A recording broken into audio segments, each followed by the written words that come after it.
Roses are red and violets are blue. These One Piece fans are brain dead, and you know it too. I know, thanks. That's poetry. I'm sure Shakespeare is rolling in his grave right about now for not coming up with that one. Anyways, yesterday I spent the entire day arguing with some One Piece fans who genuinely believe that the Dragon Ball franchise has no story. Now, being that I was bored and hard, I decided to correct this person. But then they responded with a slightly offensive response, calling me names and stuff like stupid and gay and the usual stuff. And this made me slightly mad. Not only because it was, true, but because it hurt my feelings, you know. Not wanting to stoop to this person's level because, I'm a gentleman after all. I simply quoted Shakespeare and responded, "Villain, I have done thy mother." Shakespeare was truly ahead of his times.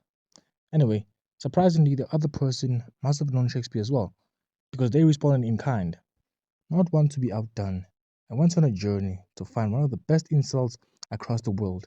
I traveled the lands, searching for the perfect insults, often deciphering and translating insults from other languages, and before I knew it, days had passed, and the other person's brother had gotten involved in the argument. And it turns out that his brother is not only a brain dead One Piece fan as well, he's well versed in the art of insulting. And he began overpowering and suppressing me, and just when I was about to lose, I accidentally clicked on his profile and my screen took me to his profile, where I just so happened to see a lovely family photo with a mom, a dad, and it was at that moment I knew I had won. Also, I came across this post that asked who would win between the old Big Three versus the new Big Three. And instead of answering me properly, the dude I was chilling with goes in this long spiel on how Luffy can one tap them all. And then he begins to list off other characters in the One Piece universe who could do the same. Like, my guy, could have simply answered the goddamn question. I swear to God, these One Piece fans are getting out of hand. That was an unnecessarily long intro. But basically, because of some people who believe the Dragon Ball franchise is outdated and is just a nostalgia factor, in this video I'll be talking about 10 things that Dragon Ball brought to the table known as anime. Number 10, popularity. Now, believe it or not, the folks in the 90s didn't believe in the internet. So outside of Japan, anime fans were harder to find than a non-promiscuous, house chore doing, loyal husband. But that all changed when Dragon Ball dropped. The first time it aired, it forever changed the game, literally paving the way for current shows like One Piece, Naruto, and Bleach, and beating the big three allegations, saying, and I'm paraphrasing here, "Motherfuck the big three. Nigga, it's just big me. Nigga bum," literally foreshadowing what Kendrick would say nearly 2 decades earlier, and cementing itself as the granddaddy of all animes. Number 9, transformation sequences. While Dragon Ball didn't invent the concept, and it can actually be traced back to a film in 1912 when artists used cave paintings and charcoals to animate, and in fact, many other shows have done similar things over the years. But the more modern version of this concept can be attributed to Dragon Ball. Number 8, power systems and power scaling. Now, power systems and power scaling can be fully attributed to Dragon Ball. Main characters back then, before power scales, were fighting villains on straight rice balls and a slice of bread. No energy or ki whatsoever. And back then, power scaling was tame too. Now from the depths of TikTok, you can see outrageous battles from a pit bull versus a baby to one-sided battles like R. Kelly versus a kid. You can clearly see that there's no skill-based matchmaking whatsoever. But modern transformations like Haki and Devil Fruits or Chakra and Sage Mode can only thank Super Saiyan and Ki for their existence. Number 7, the polar opposite antagonist rival. Anime till this day has certain character tropes that some characters fall under and are nothing more than that. But one trope that still stands out and is honestly not getting old is the villain rival that turns into an ally archetype. While some shows fail to execute this archetype properly, the GOAT Vegeta still remains as a unique character, and his character development, chef's kiss. Speaking of which, imagine you're Sasuke, right? And this kid that nobody wanted to play with and was bullied by the whole village, including the Hokage, starts telling people that you're friends. Like, my guy, weren't you banished from the village? Are you trying to take me down with you?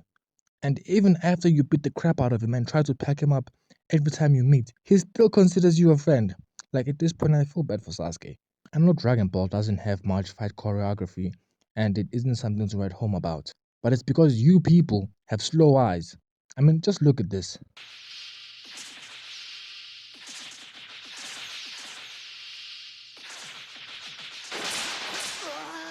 Magnificent. And I guess it set the standards for future anime. While it's a good thing, some shows disregard plot, story, and common sense entirely and focus on fighting. Like Baki. Shaking my head. Character development and redemption arcs. When it comes to character development, I can't speak much about other characters, but Vegeta has one of the best developments in all of anime. And I'm not arguing with anyone on this. Go argue with your parents. Vegeta's journey as a character, underpinned by his authentic emotion, makes you understand his character deeply. So much so that even if you don't like him, you can see where he's coming from. Get off that nigga dick, bro. What is you doing? What? No. Okay, perhaps that is wild. But I'll sum everything up with just 2 clips. What an idiot! He should have never tried to stand up for that insignificant Namekian kid! Mercy! Whatever you plan to do, do it to me! Don't hurt her! Don't hurt her! Number 4. Long-form storytelling and sagas. Dragon Ball literally pioneered the concept of sagas. You know, long interconnected story arcs. Don't fact check me. Stuff like the Saiyan saga, the Frieza and Cell saga set the blueprint, and this was heavily, and I mean heavily, adopted by shows like Naruto, Bleach, and especially One Piece. Number 3. Humor and lightheartedness. Now, humor is a subjective thing, but if you're a functional human, you probably know that 99.9% of anime isn't funny whatsoever. But notice how I said 99.9%. Because there's one show I deem to be the Dave Chappelle of anime, the Trevor Noah, or the Bill Cosby, if you will, and that's Grand Blue. I don't want to glaze more than I have, but just legally download one chapter of the manga, and I swear you'll enjoy it. Because it's hilarious as hell, and if you're not one of those inferior people who subbed anime, then you can just watch, the anime, and it's hilarious as hell. Sorry, I got sidetracked. But Dragon Ball Z has a refreshing comedy that's somewhat funny, and I mean, it's not enough to make me laugh, but I still smirk. I mean, look at this. Hey, yo! And one more makes 7. You are certainly on the ball today, Captain Ginyu. If you were a dog, I'd scratch your belly. If you were a cat, I'd give you warm milk until you started to purr. But since you're neither of these, I'll just say thanks for a job well done. It was my pleasure. You know how much I enjoy serving your Horned Highness. Having these balls makes me feel something that resembles joy, I think. I want to caress them. Number 10. World building and exploration. Wait, what? World building?